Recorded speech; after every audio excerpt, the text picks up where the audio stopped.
A sociedade moderna enfrenta muitos desafios em relação às questões sociais, filosóficas e antropológicas. A enfermagem surge como um campo de atuação que visa atender às necessidades da saúde da população, em diferentes contextos, incluindo aquelas que estão em situação de rua.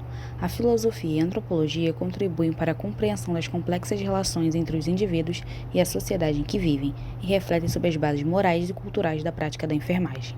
A filosofia é uma fonte de cuidado para aprimorar o cuidado ao outro, e a antropologia ajuda os enfermeiros a entender as diferenças culturais na experiência de doenças, cuidados de saúde e a criar um ambiente de cuidado mais inclusivo e afetivo. A história da enfermagem começa há milhares de anos, ainda antes do nascimento de Cristo.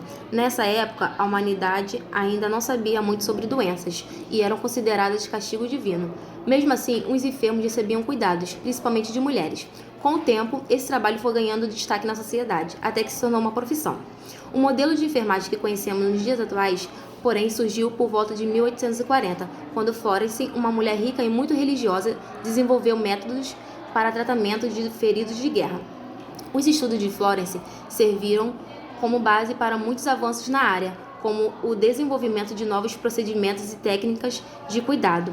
No entanto, não só teve um papel fundamental na criação da enfermagem moderna, como também deixou seu nome na área da estatística e da reforma social, ao trabalhar para a melhoria das condições de vida e dos mais pobres. No período colonial, não havia interesse em investir para melhorar as condições de vida da população, em sua maioria compostas por indígenas, escravos e senhores. Período marcado por epidemias de doenças transmissíveis, como malária, varíola, hanseníase, todas trazidas pelos colonizadores, aventureiros e por meio do comércio de escravos. A enfermagem no Brasil também começou a desenvolver ainda no período colonial. Os primeiros tratamentos eram realizados pelos escravos, que utilizavam ervas medicinais no cuidado com os enfermos. Em 1543, foi inaugurado um dos primeiros hospitais da época, as Santas Casas de Misericórdia, em Santos, São Paulo, e em Salvador, na Bahia. Esse primeiro período da enfermagem no Brasil serviu de base para o desenvolvimento da profissão, que começou a acontecer no final do século XIX. O governo brasileiro precisou tomar medidas para resolver os problemas das epidemias nas cidades litorâneas e nos principais portos do país. A população, ao ficar doente, precisava pagar pela sua saúde, e assim foram surgindo os seguros-saúdes, os CAPs, os IAPs, os INPS, os INAMPs. As mudanças esperadas pela reforma sanitária não abarcavam apenas o Sistema Único de Saúde, mas todo o setor saúde. Essa reforma foi impulsionada pela sociedade civil, nasceu no contexto na luta contra a ditadura no início da década de 70. Dois marcos importantes para a criação do SUS foi a Reforma Sanitária de Saúde e a 8ª Conferência Nacional de Saúde. A implementação do SUS no Brasil foi gradual. Primeiro veio o Sistema Unificado e Descentralizado de Saúde, o SUDES. A Lei 8.080 de setembro de 1990 regulamentou o Sistema Único de Saúde, dispondo sobre as condições para promover, proteger e recuperar a saúde, baseado nas seguintes diretrizes: universalização, equidade e integralidade. A legislação que regulamenta a profissão de enfermagem surgiu desde o advento da República no Brasil, pois assim já tratou o Decreto Federal 791, de 27 de setembro de 1890, que é até hoje a pedra fundamental da enfermagem no Brasil. Ao longo do século XX, a enfermagem foi se aperfeiçoando como profissão, tendo como resultado a regulamentação da profissão, por meio da Lei Federal 7.498, de 86, Durante a Guerra do Paraguai, uma brasileira viu seus filhos indo para o campo de batalha. Ana Nery então decidiu acompanhá-los e se voluntariou para cuidar dos feridos na batalha. Sua imagem é tão importante que a primeira faculdade de enfermagem do Brasil, fundada em 1923, recebeu seu nome. Ficou conhecida como a Mãe dos Brasileiros. Infelizmente, durante a guerra, um de seus filhos morreu, mas nem isso abalou a profissional, que continuou trabalhando incessantemente nos hospitais de campanha e até no campo de batalha. O trabalho dos enfermeiros é feito pela proteção, prevenção, reabilitação e recuperação da saúde, contando com um sentido mais amplo além dos cuidados com a saúde. Por exemplo, centros de saúde, ensino e pesquisa, saúde do trabalhador, auditoria, home care. A biossegurança é um conjunto de medidas adotadas para prevenir a transmissão de doenças e garantir a segurança dos profissionais de saúde e das pessoas atendidas. No caso dos enfermeiros que atuam com pessoas em situação de ruas, que estão expostas a diversas doenças infecciosas, a biossegurança deve ser ainda mais rigorosa. Órgãos reguladores são agências especiais destinadas a regulamentar, controlar e fiscalizar a execução de serviços. Em relação às pessoas em situação de rua, a Anvisa e a ANS, dois órgãos reguladores, têm um papel importante na garantia de acesso dessas pessoas aos serviços de saúde, incluindo acesso a medicamentos, exames e tratamentos médicos. No que se refere aos enfermeiros, tanto a Anvisa quanto a ANS têm um papel fundamental na regulação e fiscalização das atividades desses profissionais. Pode ser definida como um conjunto de regras e preceitos morais que orientam o indivíduo a viver em sociedade. É um elemento crucial na prática de enfermagem, independente do contexto em que os enfermeiros estão trabalhando. Para normatizar essa conduta, existe o Código de Ética dos Profissionais de Enfermagem do Conselho Federal de Enfermagem, COFEN, atualizado em 2017. Traz direitos, deveres e obrigações de enfermeiros, técnicos e auxiliares de enfermagem, obstetrizes e parteiras. Cabe ao enfermeiro proporcionar à equipe de enfermagem segurança no desempenho de suas tarefas, minimizando o risco de infrações, que podem ser caracterizadas como imperícia, imprudência e negligência. É o conjunto de ações de saúde individuais, familiares e coletivas que envolve promoção, prevenção, proteção, diagnóstico, tratamento, reabilitação, redução de danos, cuidados paliativos e vigilância em saúde. Há diversas estratégias governamentais relacionadas, sendo uma delas a Estratégia de Saúde da Família, que leva serviços multidisciplinares às comunidades por meio das unidades de saúde da família, por exemplo.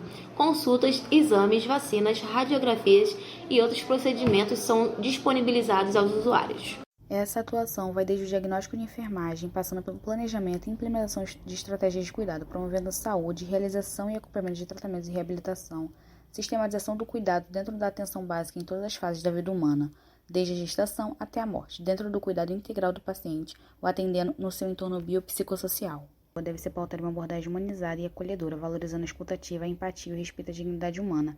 É fundamental que o enfermeiro compreenda as condições físicas, mentais e sociais dessa população para uma assistência qualificada. É definida pelo Decreto 7.053, de 23 de dezembro de 2009, como um grupo populacional heterogêneo que possui em comum a pobreza extrema, os vínculos familiares interrompidos ou fragilizados e a inexistência de moradia convencional regular.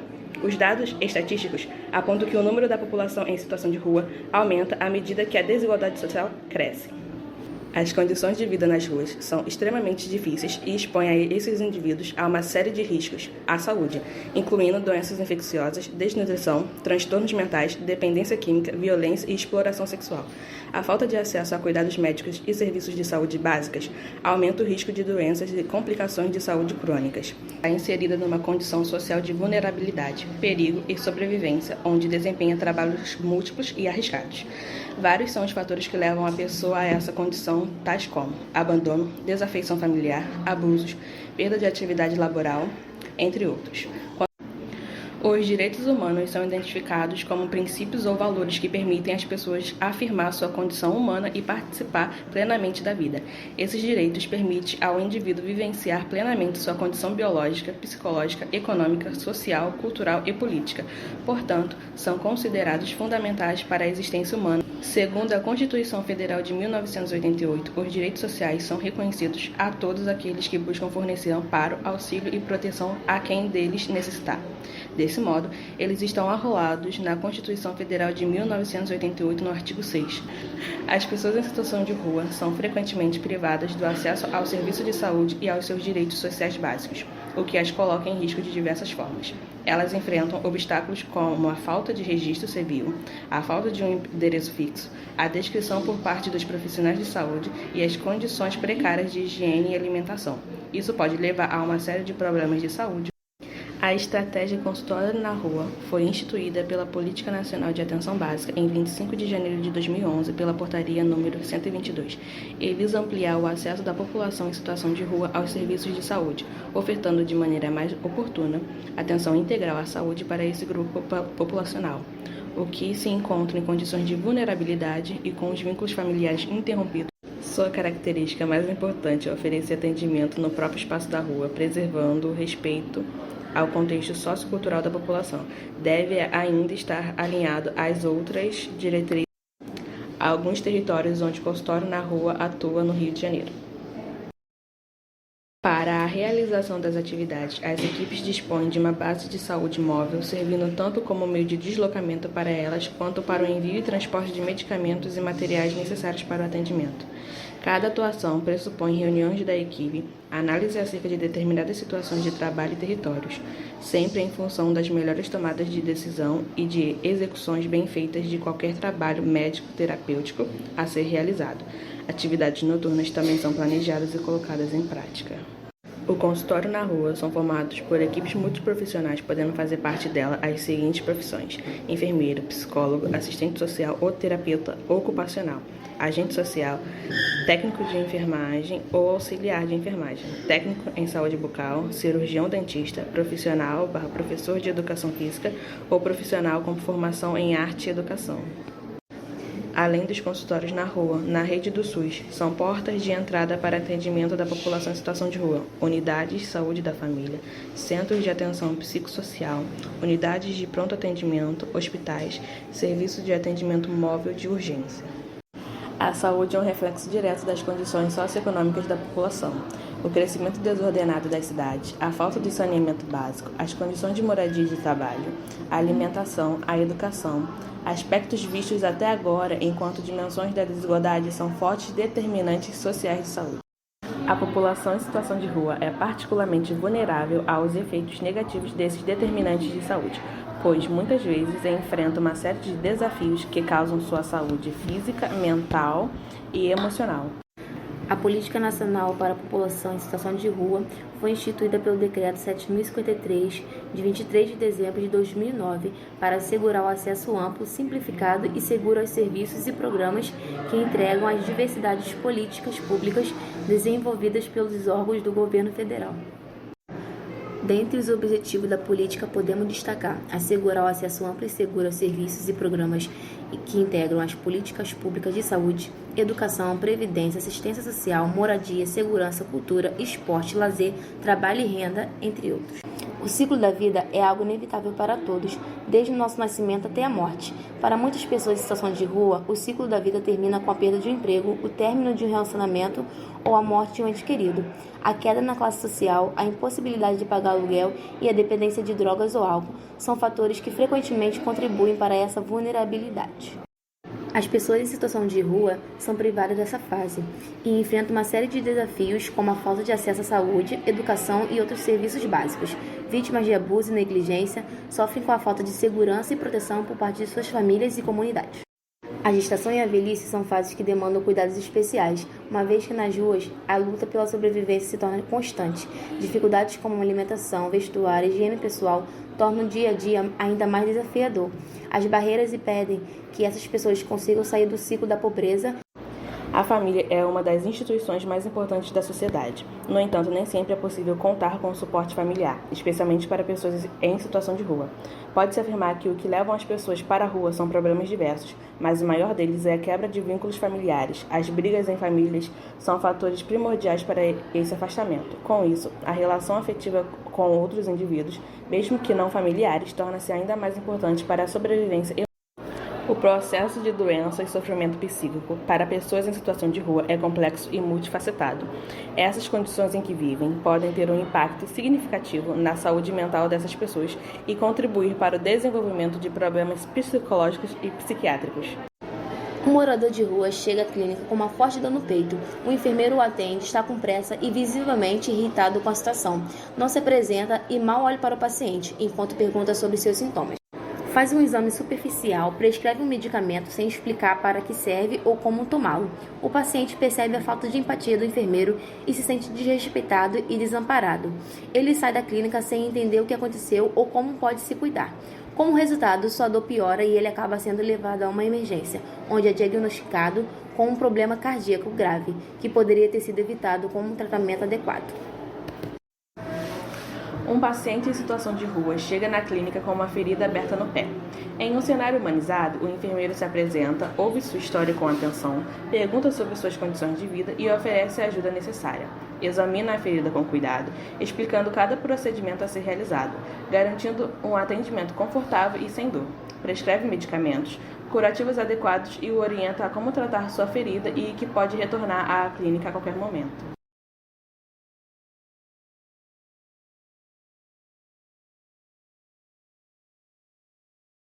Meu nome é Sérgio Tavares Júnior, eu sou enfermeiro de formação, sou formado desde 2011 pela Uniswan e sou especialista em oncologia e controle de infecção hospitalar.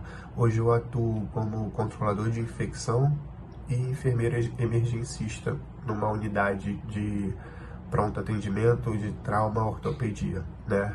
Trabalho na sala de trauma, então sou enfermeiro de assistencial, né? E aí a gente vai falar um pouco sobre o paciente em condições, né, em situação de rua. Nessa emergência que eu trabalho, a gente recebe muito paciente em situação de rua, porque são pacientes que são encontrados desacordados, são pacientes que, por algum motivo, a população aciona o serviço de resgate e eles trazem para a gente, para a sala de trauma.